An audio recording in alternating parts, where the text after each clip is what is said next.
who's the head of tax policy at PWC. Good afternoon, Kyle, and thank you so much for your time. Good afternoon. It's a pleasure to be with you. So given the projections that we had made last year this time, and of course the effect of the pandemic, what does it look like now from a revenue collection point of view?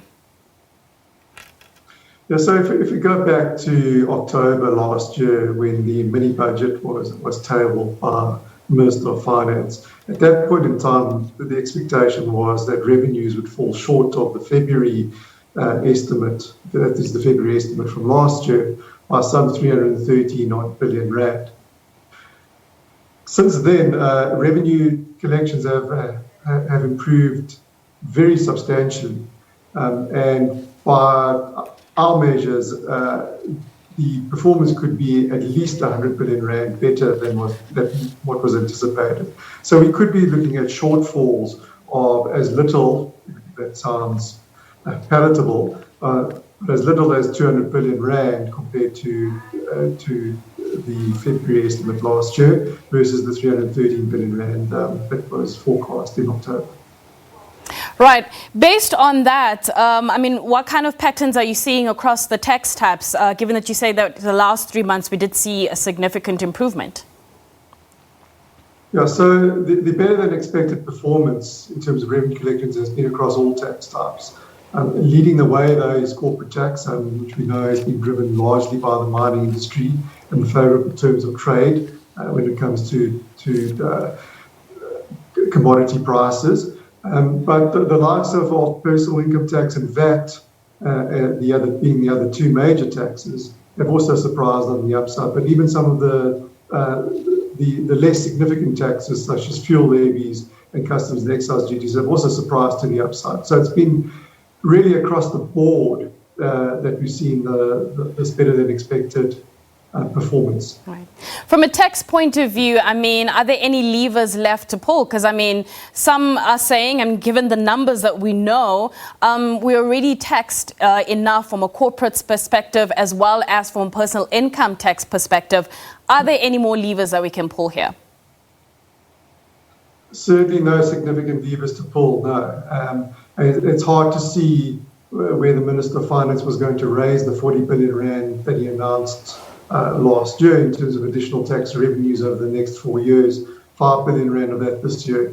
There really is little to no scope to increase taxes, certainly on those major tax instruments. Our corporate tax rate is on the high side, 28%. It's well above the global average, which is around 24%. Our personal income tax is both at record levels when measured against against GDP, and is also levied on a very narrow tax base. So personal income taxpayers are under pressure. So again, little scope to see any sort of significant tax increases on that front. And then from a VAT perspective, I think while from a hypothetical point of view, there is scope to increase the VAT rate. I think politically, that's a non-starter in South African context at this point in time. Kyle, how difficult or rather easy has it been to be able to forecast tax revenue collections for the remainder of the fiscal year, given the distortionary impact of the COVID-19 pandemic? Yes, certainly there are significant uncertainties and there are significant risks to the downside in terms of those forecasts as well. Bearing in mind that we went into another lockdown, we had a lighter lockdown than what we had last year at the end of December. That has impacted and will clearly impact on things like VAT revenues for the remainder of the year. Would obviously impact things like excise duties from alcohol, where we saw a further ban on that front.